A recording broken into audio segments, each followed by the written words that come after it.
এই সূরাটার নাম হচ্ছে আম্বিয়া। এই সূরা 18 জন পয়গম্বরের নাম আসছে। তো খুব সংক্ষেপে আল্লাহ তাআলা কথাগুলো বলেছেন।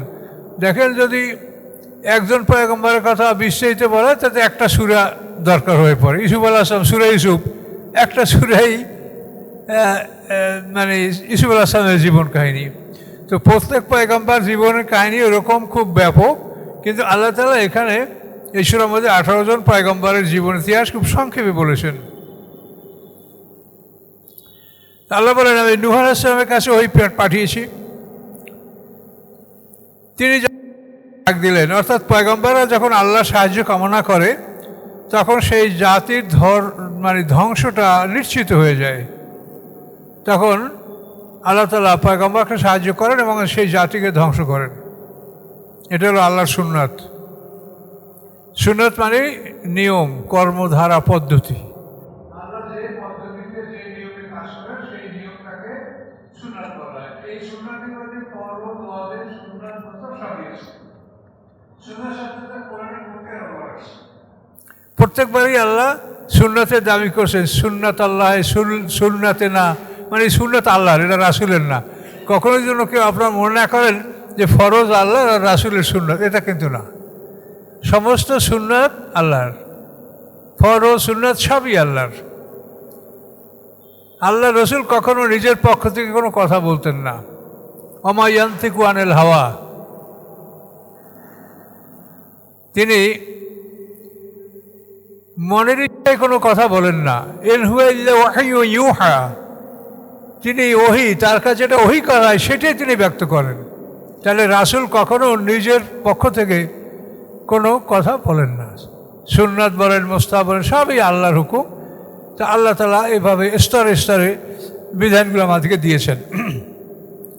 তো আল্লাহ তাআলা এখানে বলেন, এই যে নাদা মিন ক্বাবলু, ইতিপূর্বে যখন সে আল্লাহকে ডাক দিয়েছিল, ফাস্তাজাবনা লাহু, আমি তার ডাকে সাড়া দিয়েছিলাম।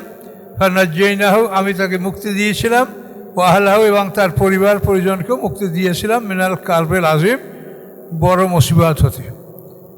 যে তুফান, যে আরব দেশের মানুষ পান করার জন্য এক গ্লাস পানি পায় না, সেইখানে পাহাড়ের উপরে 40 হাত পানি হয়েছে। কি কুদরত আল্লাহ দেখেন।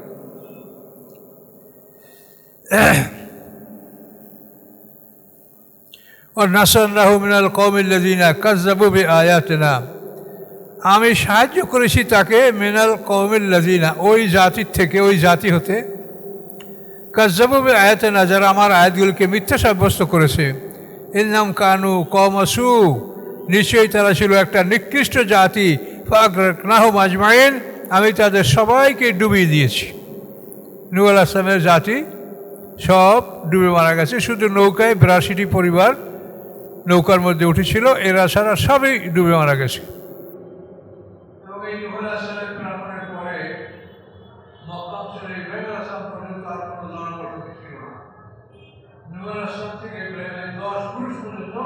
মক্কা অঞ্চল বিরান, কাবাঘর ছিল না, হজ হয় নাই, কিছু হয় নাই ওখানে। আদম আলাইহিস সালাম থেকে নূহ আলাইহিস সালাম পর্যন্ত সমস্ত পয়গম্বরদের আবির্ভাব হচ্ছে মক্কা অঞ্চলে। 10 পুরুষ।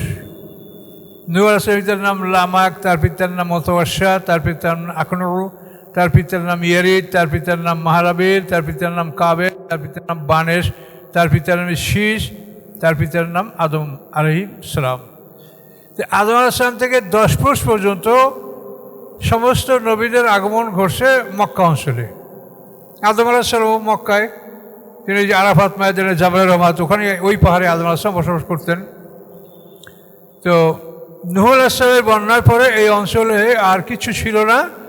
মুসলমানরা নৌকায় ছিলেন এবং এই 80টি পরিবার নিয়ে বা 82টি পরিবার নিয়ে এই নৌকাটা ভাসতে ভাসতে 6 মাস পর্যন্ত ভাসতে ভাসতে ইরাকের জুদি পাহাড়ে গিয়ে নৌকাটা থামে। আস্তাওয়াত আলাল জুদি, কোরআনের ভাষা। অ্যারাউট পর্বতমালার একটা অঞ্চল জুদি, ওখানে নৌকাটা থেমেছিল। তো ওইখানেই দুনিয়ায় যে কটা মানুষ ছিল সব মুসলমান। তো এই মানুষের থেকেই পৃথিবীতে বংশ বিস্তার হয়ে আবার এই পৃথিবী ইহুদি, খ্রিস্টান, মুশরিক, বৌদ্ধ সব এই মুসলমান থেকেই এগুলো সব জন্মেছে। কথা বলতে পারছেন? কিন্তু আপনাদেরকে অনেক সময় দুর্বলতা আপনাদের দেখানো হয় যে তোমাদের পূর্বপুরুষ ছিল হিন্দু, আমরা হিন্দু থেকে আসি না, হিন্দুদের পূর্বপুরুষ মুসলমান ছিল, এটা হলো সত্য। আমাদের পূর্বপুরুষ না, হিন্দুদের পূর্বপুরুষ মুসলমান ছিল। এইভাবে 10 প্রশ্ন মক্কা অঞ্চলের কোনো লোক নাই। এরপরে নূহ আলাইহিসসালাম যে ইরাকে হিজরত করেছিলেন বেবিলনে, তো ওইখানে নূহ আলাইহিসসালামের 10 পুরুষ পরে জাতির পিতা ইব্রাহিম আলাইহিসসালাম জন্মগ্রহণ করেন ইরাকের বেবিলনে। নমরুদ যেখানে সারা বিশ্বের রাজা ছিল, তার রাজত্ব ছিল ইরাকের বেবিলনে, নমরুদের বাদশাহী। তো ওইখান থেকে ইব্রাহিম আলাইহিসসালাম পরবর্তীতে তার স্ত্রী বিবি হাজেরা এবং পুত্র সন্তান ইসমাইল আলাইহিসসালাম এদেরকে আল্লাহর হুকুমে ওই তিনি যে ইরাকের সিরিয়া অঞ্চলে ছিলেন ওখান থেকে তিনি বিবি হাজেরাকে এবং ইসমাইল আলাইহিসসালামকে মক্কা অঞ্চলে নির্বাসন দিলেন এবং তাদের উসিলেই মক্কা অঞ্চলে জনবসতি হলো। ইসমাইল আলাইহিসসালাম বড় হওয়ার পরে পিতা পুত্র মিলে কাবাঘর নির্মাণ করলেন, ওখানে তিনি কোরবানি করলেন। এই সব কিছু আমরা যে একটা মানে হজের একটা বিরাট স্ট্রাকচার আমরা পাচ্ছি। সাফা মারায় দৌড়েছি কেন? মা হাজেরা পানির জন্য এই 2টা পাহাড়ে দৌড়াদৌড়ি করেছেন। কোরবানি ইসমাইল আলাইহিসসালামকে এখানে কোরবানি দেওয়া হয়েছে। তারপরে মাকাম ইব্রাহিম, ওইটার উপরে দাঁড়িয়ে ইব্রাহিম আলাইহিসসালাম কাবাঘর নির্মাণ করেছেন। তো এই সব কিছুই ইব্রাহিম আলাইহিসসালাম থেকে আবার নূতন করে শুরু হয়েছে এখানে। তো এগুলি আল্লাহ খুব সংক্ষেপে এখানে বলেছেন, আমরাও সংক্ষেপে আগেই যাব। আল্লাহ বলেন ওদেরকে আমি ডুবিয়ে দিয়েছি। বন্যার পরে নূহ আলাইহিসসালাম 260 বছর বেঁচে ছিলেন এবং তিনি দাওয়াত দিয়েছেন 50 বছর। কোরআনের ভাষা ফাল্লাবিসা ফিহিম আলফা সানাতান ইল্লা খামসিনা আম্মা, 50 বছর তিনি দাওয়াত দিয়েছেন মানুষকে। এরপরে নূহ আলাইহিসসালামের পরে আসলেন আল্লাহ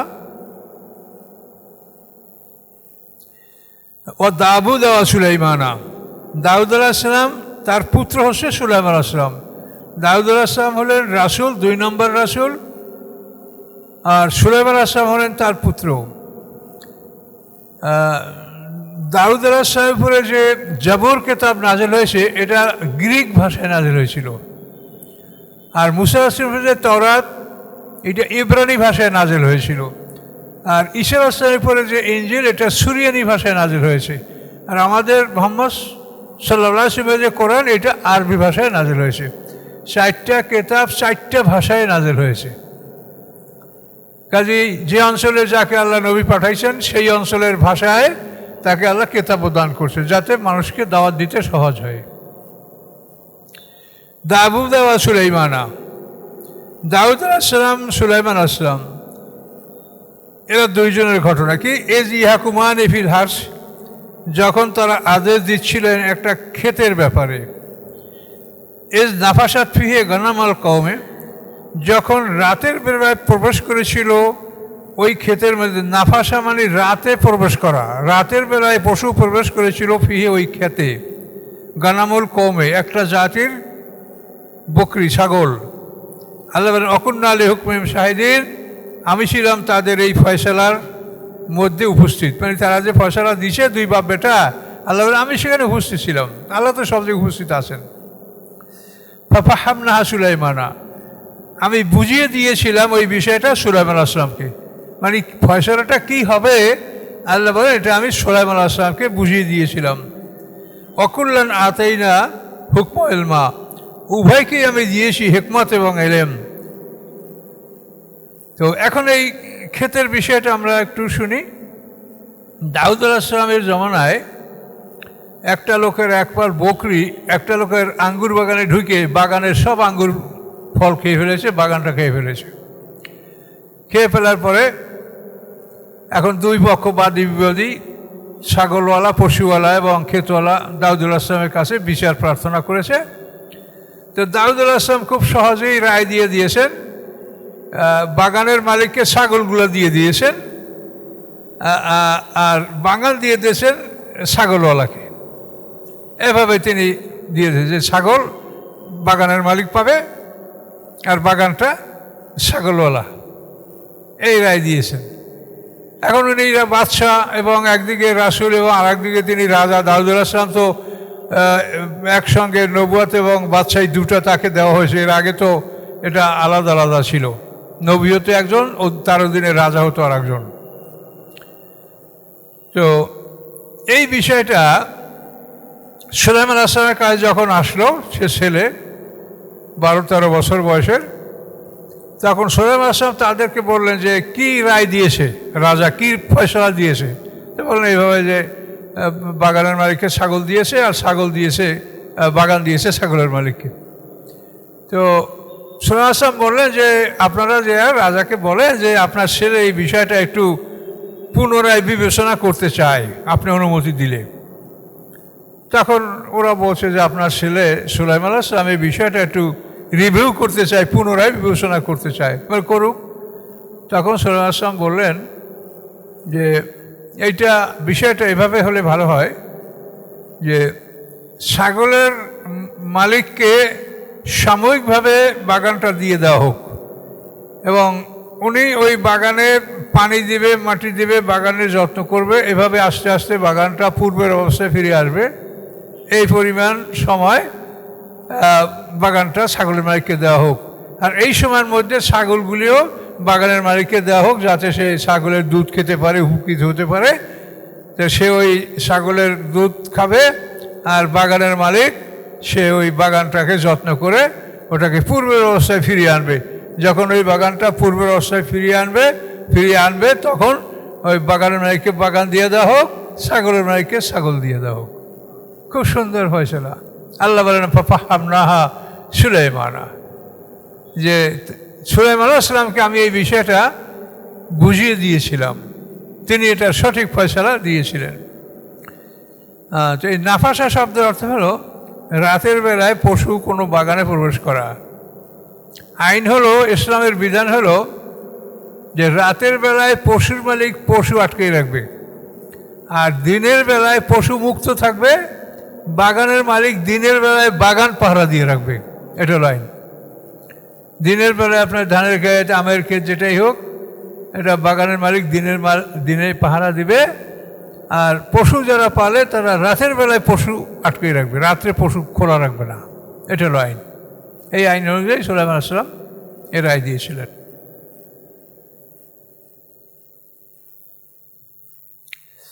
আল্লাহ বলেন অকুল্লান আতাইনা হুকম ইলমা, উভয়কে আমি দিয়েছিলাম হেকমত এবং এলেম। হেকমত হলো প্রজ্ঞা, আর এলেম হলো সাধারণ জ্ঞান। ও সাক্ষারনামা দাউদ আল জিবালা, অনুগত করে দিয়েছিলাম দাউদ আলাইহিস সালাম এর সাথে পাহাড়কে। পাহাড়কে অনুগত করে দেওয়ার অর্থ হলো কি, সামনে দেখেন, ইউসাব্বিহ না, পাহাড় তার সাথে তসবিহ পাঠ করত। দাউদ আলাইহিস সালাম যখন জিকির করতেন তখন পাহাড়ের থেকেই তার জিকিরের প্রতিধ্বনি হতো, পাহাড়ও জিকির করত তার সাথে। অত্যাইরা এবং পাখিরা সব সমবেত হয়েছে। দাউদ আলাইহিস সালাম জিকির শুরু করলে তখন সমস্ত পাখিরা চারপাশে সবাই এসে বসে যেত, অত্যাইরা। তো পাহাড় এবং পাথরের কঙ্করগুলি জিকির করত, এবং পাখিগুলি। অকুন্না ফাইলিন, আল্লাহ বলেন আমি ছিলাম এর কর্তা, এই কাজের কর্তা আমি, এটা আমি করেছি, আমি তাদেরকে এই নিয়ামত দান করছি। অকুন্না ফাইলিন। ও আল্লামনাহু সুনাতা লাবুসিল লাকুম, শিখিয়েছি আমি তাকে লৌহ পোশাক। লাবুস মানে পোশাক, সোনা মানে লৌহ বর্ম, তো দুটো মিলে লৌহ বর্ম। আমি শিখিয়ে দিয়েছি তাকে লৌহ বর্ম নির্মাণ করা তোমাদের জন্য। লিতুহসিনা কুম্মিন বাসিকুম, যাতে রক্ষা করে এই পোশাক তোমাদেরকে তোমাদের যুদ্ধের মাঠে। ফাহাল আনতুম শাকিরুন, তোমরা কি কৃতজ্ঞতা জ্ঞাপন করবে? আলহামদুলিল্লাহ, আমরা করব। তো দাউদ আলাইহিস সালাম উনি লৌহ বর্ম নির্মাণ করেছেন। এটার ইতিহাস হলো, দাউদ আলাইহিস সালাম ছদ্মবেশে বাজারে শহরে যাইতেন, যা মানুষকে জিজ্ঞাসা করতেন আপনাদের রাজা এই দাউদ কেমন রাজা, কীরকম দেশ পরিচালনা করে, ন্যায় বিচার করে না অন্যায় করে, কোথায় কি। তো সবাই বলতো ভালো, খুব ভালো রাজা উনি, ওনার কাজকর্ম বিচার সব সুন্দর। তো একদিনে আল্লাহ তাআলা ছদ্মবেশে ফেরেশতা পাঠাই দিয়েছেন ওই বাজারে মানুষের বেশে।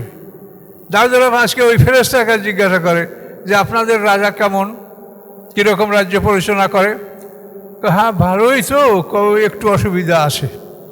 তখন দাউদ আলাইহিসসালাম আটকে উঠলেন যে আমাকে তো কেউ মন্দ বলে নাই বা খারাপ আছে কিছুটা বলে নাই, তো বলেন কি? তখন বললেন যে দাউদ আলাইহিসসালাম রাষ্ট্র পরিচালনা করার জন্য রাষ্ট্রীয় তহবিল হতে ভাতা গ্রহণ করে। তো এইটা যদি উনি রাষ্ট্রীয় তহবিল থেকে না গ্রহণ করে এটা ভালো হইতো, এবং এর পরিবর্তে তিনি একটা কাজ করবে, এই কাজের বিনিময়ে যা আয় হবে তার দ্বারা সংসার পরিচালনা করবে এবং রাষ্ট্রীয় তহবিল থেকে কিছু নিবে না। এইটা যদি হয় তাহলে এটা তার জন্য খুব ভালো। দাউদ আলাইহিসসালাম চিন্তা করলেন তা আসলেই তো ঠিক, আমি রাষ্ট্রীয় তহবিল থেকে কেন নিব? আল্লাহর কাছে দোয়া করলেন যে আল্লাহ আমাকে এমন একটা কাজ শিক্ষা দেন যেই কাজের মাধ্যমে আমি আমার সংসার পরিচালনা করতে পারি। এই দোয়া করার পরে আল্লাহ তাআলা তার দোয়া কবুল করলেন এবং বললেন ও আলান্না লাহুল হাদিদ, সেটা অন্য সূরায় আছে। আল্লাহ বলেন আমি তার জন্য লোহাকে নরম করে দিলাম। লোহা সে যে কোনো অবস্থায় ধরলে যেভাবে চাই সে, আমরা কাদা মাটি যেভাবে ইচ্ছা করি সেভাবে তাকে বানাতে পারি, ওইভাবে আল্লাহ বলেন ও আলান্না লাহুল হাদিদ, আমি তার জন্য লোহা নরম করে দিলাম। এবং এখানে ও আল্লামনা সুন্নাতা লাবুসাল্লাকুম, আমি শিখালাম তাকে লৌহবর্ম নির্মাণ তোমাদের জন্য। কেন? যে তুহসিনাকুম মিন বাসিকুম, যাতে রক্ষা করতে পারে এই লৌহবর্ম তোমাদেরকে যুদ্ধের আঘাত থেকে, প্রচণ্ডতা থেকে। ফালাম তুম শাকিরুন, তোমরা কি শুকুরগুজার হবে না? আমরা হব, আলহামদুলিল্লাহ, আমরা আল্লাহ শুকুর করছি। তো এখন এই যে লৌহবর্ম, দেখেন অনেকগুলো শিক্ষা এখানে আমার আছে। যে দাউদ আলাইহিসসালাম চেয়েছে একটা কাজ, যেই কাজের মাধ্যমে তার সংসার পরিচালনা করা হবে। এই জন্য পৃথিবীতে অনেক কাজ আছে। আল্লাহ এটাও বলতে পারতেন যে আপনি জায়নামাজ, টুপি, মেসওয়াকের একটা দোকান দেন, তাতেও তো সংসার চলতো, অসুবিধা তো নেই। কিন্তু দাউদ আলাইহিসসালামকে আল্লাহ জায়নামাজ, টুপি, মেসওয়াক বেচতে বলেন নাই। কি বলছেন? লৌহ পোশাক, লোহার পোশাক নির্মাণ করো, যুদ্ধের পোশাক নির্মাণ করো। তাহলে এই যে জিহাদ ফি সাবিলিল্লাহ, এটা এমন একটা বিষয় যে আল্লাহর কাছে সবচাইতে প্রিয় আমল, এবং সর্বযুগে আল্লাহ তাআলা এই জিহাদকেই সবচাইতে পছন্দ আমল হিসাবে তিনি ঘোষণা করেছেন। এবং এই লেবাসুত তাকওয়া, কোরআন যেটা সূরা আরাফে বলা হয়েছে, লেবাসুত তাকওয়া জালিকা খায়ের, এই তাকওয়ার লেবাস, পরহেজগারীর লেবাস, এই তাকওয়ার লেবাস হলো রক্ষাকারী পোশাক, যেই পোশাকে আপনাকে যুদ্ধের মাঠে রক্ষা করে, সেইটা হচ্ছে লেবাসুত তাকওয়া। কিন্তু আমরা কিন্তু ওই ছোটোবেলায় পড়ছি লেবাসুত তাকওয়া মানে সুন্নতি জামা, সুন্নতি জামা, পাজামা, পাগড়ি, এটা লেবাসুত তাকওয়া। সেইটা লেবাসুত তাকওয়া না। লেবাসুত তাকওয়া হলো রক্ষা। তাকওয়া শব্দের অর্থই হলো রক্ষা করা। আপনি তাকওয়া বলার অর্থ কি? আপনি এমনভাবে চলবেন যে আপনি যেন আপনার শরীরে কাদা না লাগে, ময়লা না লাগে, কাটার আসর না লাগে, আপনি যেরকম নিজেকে বাঁচিয়ে বাঁচিয়ে চলবেন, এটার নাম হচ্ছে তাকওয়া। তো লেবাসুত তাকওয়া হলো রক্ষাকারী পোশাক, যেই পোশাকে এই যে বুলেট প্রুফ পোশাক পরে দেখেন না বড় বড় আসামিদেরকে কোর্টে তোলে, এগুলি হচ্ছে লেবাসুত তাকওয়া। এভাবে রোদ বৃষ্টি এর থেকে যে পোশাকে আপনাকে রক্ষা করে সেগুলো লেবাসুত তাকওয়া। কিন্তু যুদ্ধের বর্মটা এটা সবচেয়ে মানে ভালো, এবং এটা 1 নম্বর। এটা সূরা সম্ভবত নামলের 80 নম্বর আয়াতে আছে।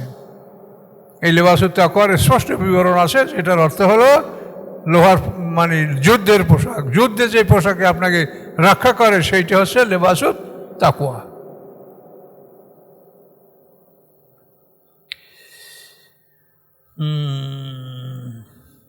তো এগুলো দাউদ আলাইহিসসালামের কথা।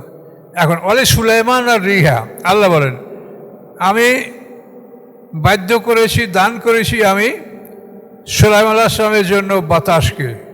সুলাইমান আলাইহিসসালাম আল্লাহ হাওয়াকে তার অনুগত করে দিয়েছেন। আসিফাতান মানে দ্রুত সবেগে প্রবাহিত হওয়া, প্রবল বাতাস। এই প্রবল বাতাসকে সুলাইমান আলাইহিসসালামের জন্য আল্লাহ তাআলা অনুগত করে দিয়েছেন। তাজিবি আমরিহি, এই বাতাস প্রবাহিত হতো তার হুকুমে। সুলাইমান আলাইহিসসালাম হুকুমে বাতাস প্রবাহিত হতো। কোথায়? এলাল আরদিল্লাতি বারাকনা ফিহা, ওই জমিনের প্রতি যেই জমিনে আমি বরকত দান করেছি, এই জমিনের দিকে সুলাইমান আলাইহিসসালাম যখন তার সিংহাসনে আরোহণ করে বাতাসকে আদেশ দিতেন, তখন বাতাস তাকে সেই বরকতওয়ালা জমিনে নিয়ে যেত। তো এই সুলাইমান আসলামের সফর সম্বন্ধে কোরআনের সূরা নামল, তারপর সাবা, এই সূরাগুলোর মধ্যে বিবরণ বিস্তারিত আছে। এর সাথে বেশি আলোচনা আছে সেখানে, সাবা এবং নামলের মধ্যে। তো সুলাইমান আসলামকে আল্লাহ তাআলা এই হাওয়ার তক্ত দান করেছেন। আল্লাহ অকুন্না বিকুল্লি শাইইন আলিম, আমি সব বিষয় সম্পর্কে আমি অবগত। তো এইটার ইতিহাস যেটা আমরা তাফসীরে পাই যে সুলাইমান আসলাম কোনো একদিন অপরাহ্নে অর্থাৎ দুপুরের পরে, জোহরের নামাজের পরে, জোহরে আলাইহি বিল আশি সফেনাতুল জিয়াদ, আশি মানে অপরাহ্ন, আর সফেনাতুল জিয়াদ হলো উত্তম ঘোড়া। এই মানে ফাউন্ডেশন থেকে এটার অর্থ লেখা হয়েছে মানে ধাবন উদ্যত, মানে যে ঘোড়া দৌড়ানোর জন্য খুব করে, মানে ছটফট করে, এটাকে ধাবন উদ্ধত। ওরা খুব কঠিন বাংলা ব্যবহার করছে, কিন্তু আমি এটা তর্জমা করেছি উত্তম ঘোড়া। উত্তম ঘোড়া কী ঘোড়া? তার ব্যাখ্যা হলো যে ঘোড়া 3 পায়ে ভর করে 1 পা বাঁকা করে ঘুমায়, শোয় না। 3 পায়ে ভর করে 1 পা বাঁকা করে দাঁড়াইয়ে দাঁড়িয়ে ঘুমায়, এই ঘোড়াগুলাকে সফেনাতুল জিয়াদ বলা হয়, উত্তম ঘোড়া। তো সুলাইমান আসলাম তার সিংহাসনে বসা, তিনি তার বাহিনীকে বললেন যে আমি আমার পিতার নিকট থেকে 1000 ঘোড়া ওয়ারিশ সূত্রে, উত্তরাধিকার সূত্রে লাভ করেছি, এইগুলো আমাকে দেখাও। তো এক একটা ঘোড়া দেখাচ্ছে নিয়ে যাচ্ছে, এক একটা করে দেখাচ্ছে নিয়ে আসছে। এই ঘোড়া দেখতে দেখতে হাত্তা তাওয়ারাত বেল হেজাব, কোরআনের ভাষা, যে সূর্যটা পর্দার আড়ালে চলে গেল। সূর্য তো ডোবে না, সূর্য তো পর্দার আড়ালে, অর্থাৎ পাহাড় পর্বত গাছপালার আমাদের চোখের অদৃশ্য হয়, এবং এই পৃথিবী গোলাকার হওয়ার কারণে ওই আরও নিচে চলে গেলে আমরা দেখতে পাই না, কিন্তু সূর্য তো ঠিকই আছে। তো এই সূর্য পর্দার আড়ালে চলে গেল। এই পর্দার আড়ালে চলে যাওয়ার পরে সুলাইমান আসলাম খুব অস্থির হয়ে গেলেন যে আমি নামাজ, ইন্নী আহবাবতু হুব্বাল খায়রি আন যিকরি রব্বি, যে আমি রবের স্মরণ, এই রবের স্মরণ থেকে আমি বিমুখ হলাম, বঞ্চিত হলাম এই ঘোড়ার কারণে। তখন বললেন রুদ্দুহা, এই ঘোড়া ফিরিয়ে নাও। ফাতাফেকা মাসসাম বিসুকি ওয়াল আনাক, তিনি এই ঘোড়াগুলাকে গলা কেটে পা কেটে এগুলিকে জবে করতে লাগলেন। এইভাবে যখন তিনি অনেকগুলি ঘোড়া জবে করলেন, তখন আল্লাহ তাআলা তার প্রতি সদয় হলেন এবং তাকে ডাক দিয়ে বললেন যে সুলাইমান আসলাম, তোমাকে আমি ডুবন্ত সূর্য ফিরিয়ে দেব, তুমি নামাজ পড়বে, তারপর সূর্য ডুববে, তুমি ঘোড়াগুলিকে হত্যা করো না। এই সুলাইমান আসলামকে আল্লাহ তাআলা এই নিয়ামত দান করেছেন। নিয়ামত দান করার পরে তিনি ঘোড়া হত্যা করলেন না, আসরে নামাজ পড়লেন, এবং আল্লাহ উপরন্তু নিয়ামত দিলেন এই যে তোমাকে আর ঘোড়ায় চড়তে হবে না, আমি তার সাথে দ্রুত যান তোমার জন্য মঞ্জুর করলাম, যে হাওয়ার তখ্ত তোমার সিংহাসনে তুমি সবাইকে নিয়ে বসবে। বিশাল সিংহাসন, মানে মানে এক ফর্সাকের বলা হয়, মানে 2 মাইল বাই 2 মাইলের তাফসীর কারকে লিখেছেন, কিন্তু আমরা সে অত বড় কি ছোট আমরা বলবো না, এটা বিশাল। এই বিশাল সিংহাসনে সুলাইমান আসলামের সৈন্যবাহিনী, তারপর তার স্ত্রীগণ, তার নিজের সবাইয়ের আসন, এবং সেখানে তার অন্য অন্য জীব জানোয়ার তাও এই সিংহাসনে তিনি নিতেন। এবং শুধু পানিটা এই সিংহাসনে ছিল না, এছাড়া সব কিছু এই সিংহাসনে ছিল। এই সিংহাসনে চড়ে তিনি এই যে আরদাল্লাতি বারাকনা, বরকতওয়ালা জমিন, অর্থাৎ তার সিংহাসনটা ছিল সিরিয়ার ওজনগরে, এখানে তার রাজধানী ছিল সুলাইমান আসলামের, তিনি সারা বিশ্বের রাজা ছিলেন। তো এখান থেকে সুলাইমান আসলাম মক্কা অঞ্চল সফর করেছেন। তো সেখান থেকে মারিব শহর সফর করেছেন, সেখান তিনি সাবা গিয়েছেন। এই সাবা থেকে রানী বিলকিসের দেশ এই সাবা, এখানে তিনি এখান পর্যন্ত তিনি সফর করেছেন, যেটা কোরআনে অন্য সূরার মধ্যে, সূরা নামলের মধ্যে এটা আরও বিস্তারিত আছে। তো এখানে আমরা শুধু এতটুকু পাচ্ছি যে সুলাইমান আসলামকে আল্লাহ তাআলা মানে হাওয়া, মানে যে বাতাসটা আসে পাতান, মানে সবেগে চলে যে বাতাস, এই বাতাসটার জন্য সুলাইমান আসলামের জন্য আল্লাহ তাআলা অনুগত করে দিলেন প্রবল বাতাস। ইলাল আরদিল্লাতি বারাকনা ফিহা, এবং এই হাওয়ায় হাওয়ার তক্তে তিনি ওই জমিনে সফর করতেন আমি যেই জমিনে বরকত দিয়েছিলাম, অর্থাৎ এখান থেকে এই সিংহাসনে চলে তিনি মক্কা গিয়েছিলেন। মক্কা অঞ্চলে তিনি কাবাঘর তওয়াফ করেছেন, বহুদিন সেখানে অবস্থান করছেন। সেখান থেকে তিনি ইয়ামানের মারিফ শহরে গেছেন। এভাবে সুলাইমান আলাইহিস সালাম এই বরকতওয়ালা জমিনগুলিতে সফর করেছিলেন। এরপরে রানী বিলকিসের সাথে তার যে লেনদেন হয়েছে সেটা সূরার নাম হলে আমরা বিস্তারিত পাব।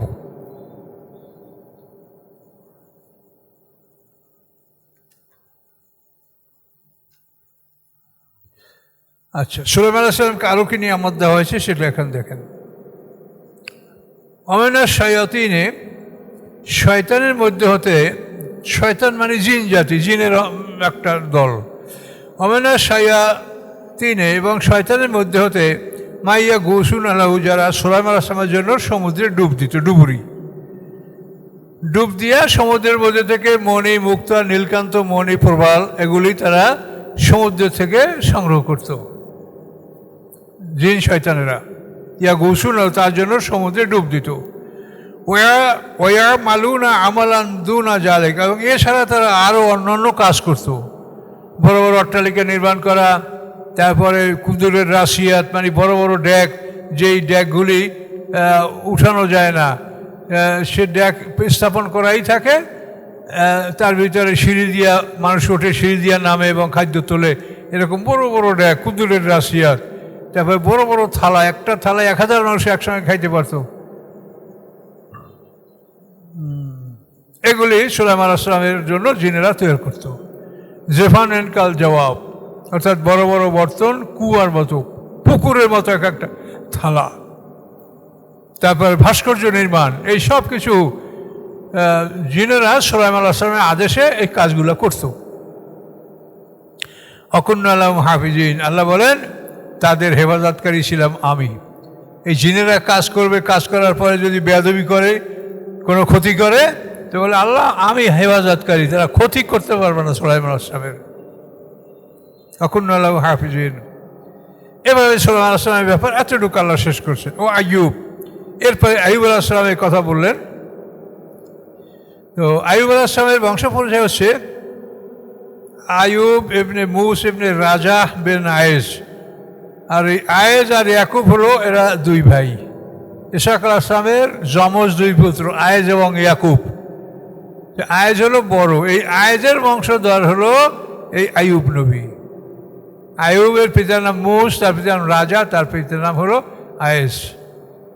এই আয়েজের পিতা হলো ইসহাক আলাইহিস সালাম, ইসহাক আলাইহিস পিতা হলো ইব্রাহিম আলাইহিস সালাম, ওই বংশেরই লোকেরা। এই আইয়ুব আলাইহিস সালাম এই যে নাদা রব্বাহু, তিনি যখন ডাকলেন তার রবকে, কি বলে ডাকলেন? আন্নি মাসিনিয়া দুর্র, আমাকে রোগ ব্যাধি আক্রমণ করেছে, ওয়ান্তা আরহামুর রাহিমিন, তিনি আল্লাহকে তিনি বললেন যে আপনি সমস্ত দয়ালুদের সবচেয়ে বড় দয়ালু। আইয়ুব আলাইহিস সালাম এই বলে আল্লাহকে ডাক দিলেন।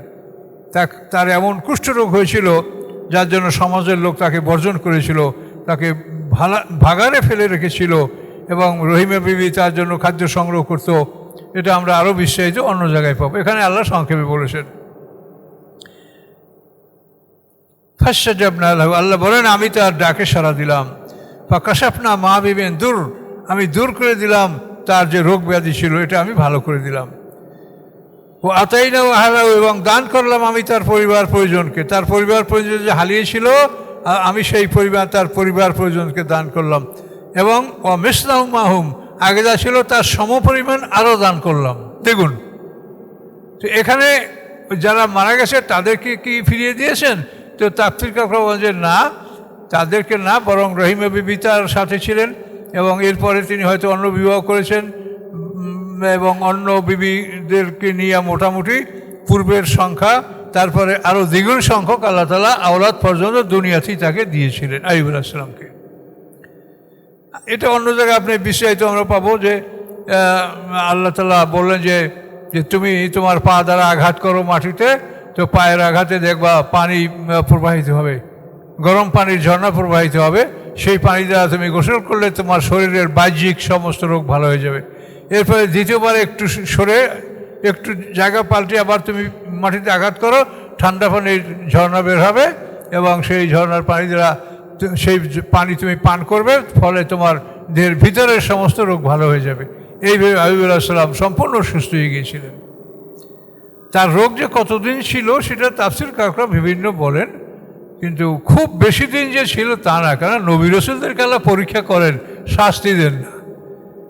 কাজে এই রোগ ব্যাধিটা তার খুব বেশি দিন ছিল না, এটা আমরা বলতে পারবো, কিন্তু এটার জন্য যে সময়, এটা বলা খুবই মুশকিল। সময় কেউ বলছে 40 বছর, কেউ বলছে 18 বছর, কেউ বলছে 15, এইভাবে, কিন্তু আমরা মনে করি এটা তার চেয়েও কম।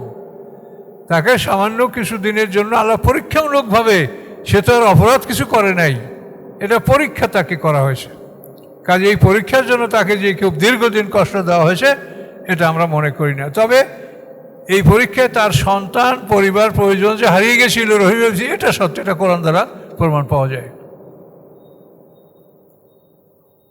রাহমাতান মিন যিকরা লিল আবিদিন, আল্লাহ বলেন এটা আমার পক্ষ থেকে রহমত এবং ইবাদতকারীদের জন্য এটা একটা উপদেশ। ও ইসমাইল ও ইদ্রিসা, আর ইসমাইল আলাইহিস সালামের প্রতি আল্লাহ রাসালাত দান করেছেন, ইদ্রিস আলাইহিস সালামকে দান করেছেন। ইদ্রিস আলাইহিস সালাম তো সিনিয়র পয়গম্বর, মানে ইনি হচ্ছেন নূহ আলাইহিস সালামের উপরের পয়গম্বর ইদ্রিস। জুলকিফার, তো এই জুলকিফার হচ্ছেন ইলিয়াস আলাইহিস সালামের পরে ইয়াসা পয়গম্বর, এই ইয়াসা পয়গম্বরের পরে হলো জুলকিফার। এই পয়গম্বরের কথা এখানে আল্লাহ বলেছেন। কুল্লুম মিনাস সাবিরিন, তারা সবাই ধৈর্যশীল ছিলেন, সবাই ধৈর্যশীল ছিলেন। ওয়াদখালনাহুম ফি রাহমাতিনা, এবং আল্লাহ বলেন তাদের সবাইকে আমি আমার রহমতের মধ্যে প্রবেশ করিয়েছিলাম। ইন্নাহুম মিনাস সালিহিন, নিশ্চয়ই তারা সবাই ছিল সৎকর্মশীলদের অন্তর্ভুক্ত। ওয়াজান্নুন, এরপরে মাসওয়ালা, এই জান্নুন হলো ইউনূস আলাইহিস সালাম, নুন মানে মা, জান্নুন মানে ওয়ালা, মাসওয়ালা। ইযহাবা মুগাদিবান, যখন তিনি রাগ করে চলে গিয়েছিলেন, ফাজান্না, তিনি ধারণা করেছিলেন, আল্লাহ নাকতারা আলাইহি, যে আমি তার উপরে শাস্তি নির্ধারণ করি নাই, আমি তাকে শাস্তি দেবো না, এটা সে মনে ভাবেছিল। কিন্তু পরে সে লজ্জিত হয়েছে। ফির নাদাফি জুলুমাত, সে অন্ধকারের মধ্যে আমাকে ডাক দিয়েছে, কি বলে? আল্লাহ ইলাহা ইল্লা আনতা সুবহানাকা ইন্নী কুনতু মিনাজ জালিমিন, যে নাই কোনো ইলাহ আল্লাহ ছাড়া, হে আল্লাহ আপনি পবিত্রতা আপনার, আমি জালেমদের অন্তর্ভুক্ত। এই বলে যখন তিনি মাছের পেটে বসে ডাক দিলেন, মাছের পেটে সমুদ্রের তলদেশে বসে তিনি নূরের জিকিরের আওয়াজ শুনতে পেয়েছিলেন মাছের পেটে বসিয়া, তখন তিনি এই দোয়া পড়ে আল্লাহর কাছে ক্ষমা চাইলেন। আল্লাহ বলেন ফাস্তাজাবনা লাহু, আমি তার ডাকে সাড়া দিলাম। ওয়ানাজ্জাইনাহু, আমি মুক্তি দিলাম মিনাল গাম্মে, বিপদ হতে। ওয়া কাযালিকা নুনজিল মুমিনিন, এভাবে আমি মুমিনদেরকে মুক্তি দিয়ে থাকি। এই ইউনূস আলাইহিস সালামের বিষয়টা ছিল যে আল্লাহ তাআলার নিয়ম হলো, আল্লাহ তাআলা কোনো জাতির জন্য যদি শাস্তির ঘোষণা দেন, এই শাস্তি আর প্রত্যাহার করেন না। কিন্তু একটাই ঘটনা সারা পৃথিবীর বুকে, যে ইউনূস আলাইহিস সালামের জাতিকে শাস্তির ঘোষণা দেওয়ার পরে এই শাস্তি প্রত্যাহার করা হয়েছিল। এই ছিল বিষয়টা। ইউনূস আলাইহিস সালাম আল্লাহর পক্ষ থেকে খবর পেলেন যে 3 দিনের মধ্যে তাদের শাস্তি আসবে। তো ইউনূস আলাইহিস সালাম এই খবর জাতিকে জানালেন যে তোমাদের আর সময় নেই, 3 দিন পরে তোমাদের শাস্তি আসবে। তো একদিন পার হয়ে যাওয়ার পরে জনগণ দেখলো যে পয়গম্বর কি তাদের মধ্যে আছে না বের হয়ে গেছে। দেখা যায় পয়গম্বর বের হয়ে গেছে, তখন তারা নিশ্চিত হলো যে পয়গম্বর বের হয়ে গেছে, তখন আমাদের শাস্তি অনিবার্য। তো এইটা তারা বুঝতে পেরে এমনভাবে আল্লাহর কাছে তওবা করলো যে একটা মানে দৃষ্টান্তমূলক তওবা, এরকম তওবার নজির পৃথিবীতে আপনি পাবেন না। মা এবং শিশু এদেরকে পৃথক জায়গায় রাখলো। এখন মা কাঁদছে এখানে আর শিশু কাঁদছে ওদিকে। গরু পশুগুলি, বড় মা গরুগুলি এক জায়গায় আর বাচ্চা গরুগুলি আর এক জায়গায় পৃথক করে রেখেছে। এখন এরা সবাই ওভাবে চিৎকার করে করে কাঁদছে। এইভাবে একটা অপূর্ব তওবা তারা করেছে। এই তওবার কারণে আল্লাহ তাআলা তাদের শাস্তি প্রত্যাহার করেছেন, কিন্তু ইউনূস আলাইহিস সালাম সেটা জানতেন না। উনি বের হয়ে গেছেন। বের হয়ে যাওয়ার পরে যখন পরের দিন তাকে দেখলেন যে শাস্তি আসে নাই, তখন উনি ঘাবড়ে গেলেন যে শাস্তি আসে নাই, তাহলে আমাকে আমার জাতি মিথ্যাবাদী মনে করবে, আমাকে মেরে ফেলবে। এই ভয়তে উনি পলায়ন করলেন। কিন্তু আল্লাহর বিধান হচ্ছে যে তুমি অপেক্ষা করো, তুমি শোনো, তুমি আমার আদেশের অপেক্ষা করো। তুমি আমার আদেশের অপেক্ষা না করেই তুমি চলে গেলে কেন? এইটা ছিল তার অপরাধ। এই জন্য আল্লাহ বলছেন যে আমি তাকে শাস্তি দেব না বলে সে ধারণা করেছিল। সে পালাতে গিয়া পালাতে পারে নাই। সে ভরা নৌকায় উঠছিল, সেখানে লটারি এর সম্মুখীন হলো। তিনি দোষী সাব্যস্ত হলেন। 3 বার লটারি করা হয়েছে, 3 বার তিনি দোষী সাব্যস্ত হয়েছেন। অথবা তিনি নিজেই নদীতে ঝাঁপ দিয়েছেন যে আমি অপরাধী, এবং সাথে সাথে একটি বড় মাছ তাকে গিলে ফেলেছিল। এই মাছের পেটে তিনি এই ডাক দিয়েছিলেন, ফানাদা ফিজ জুলুমাত আল্লা ইলাহা ইল্লা আনতা সুবহানাকা ইন্নী কুনতু মিনাজ জালিমিন ফাস্তাজাবনা লাহু। আল্লাহ বলেন আমি তার ডাকে সাড়া দিয়েছি। ও নাজ্জাইনাহু মিনাল গাম্মে, আমি তাকে মানে বিপদ থেকে মুক্তি দিয়েছি। কাযালিকা নুনজিল মুমিনিন, এভাবে আমি মুমিনদেরকে মুক্তি দিয়ে থাকি। এরপরে জাকারিয়া আলাইহিস সালাম, এই যে নাদা রাব্বাহু, যখন তিনি তার রবকে ডাক দিলেন, রব্বি লা তাযারনি ফারদা, হে আল্লাহ আমাকে আপনি একাকী রাখবেন না। মানে ওর ছেলে ছিল না, পুত্র সন্তান ছিল না। ওয়ান্তা খায়রুল ওয়ারিসিন, আপনি উত্তম উত্তরাধিকারী দানকারী, কাজে আমাকে উত্তরাধি দান করেন। আল্লাহ বলেন ফাস্তাজাবনা লাহু, আমি তার ডাকে সাড়া দিলাম।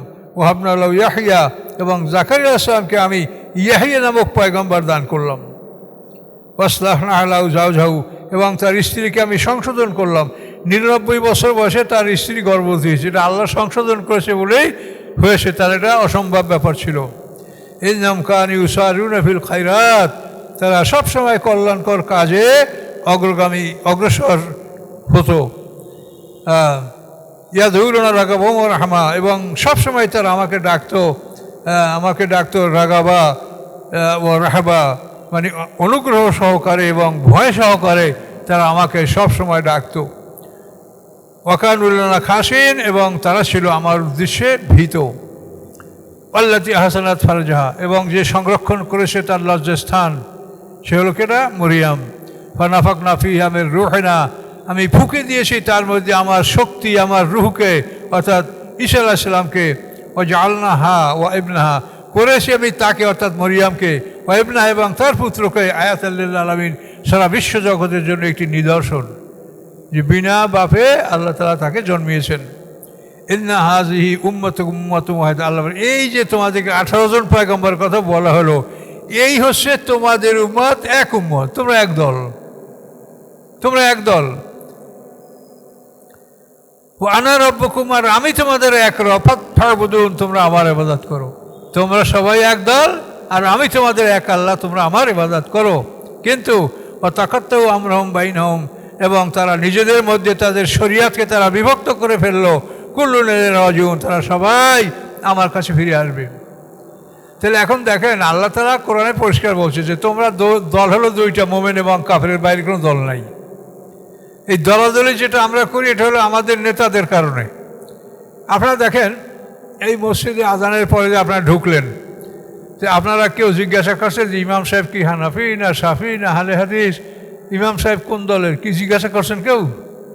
সবাই আজান হয়েছে, আপনারা নামাজ পড়তে আছেন, আপনারা জানেন যে এখানে ইমাম যেই আছে এসে এশার নামাজ পড়বে, এই জন্য আপনারা সবাই আসছেন। তাহলে আপনাদের দলটা কোথায় থাকলো বলেন?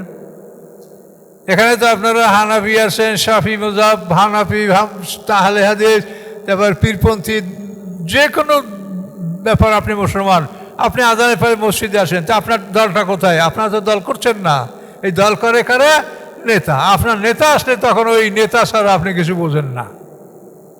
এই দলটা নেতার উপরেই নির্ভর করে, এটা আল্লাহ কোরআনে বলছেন যে এই দলাদলিটা আলেমরা করে, আলেমদের যে নেতৃস্থানীয় আলেম তারা এটা দল করে, তারা এক একজন একটা দল, আর এক একটা দলের প্রধান। এদের কি হবে সেটা আল্লাহই ভালো জানেন। এই পর্যন্ত আমাদের আলোচনা।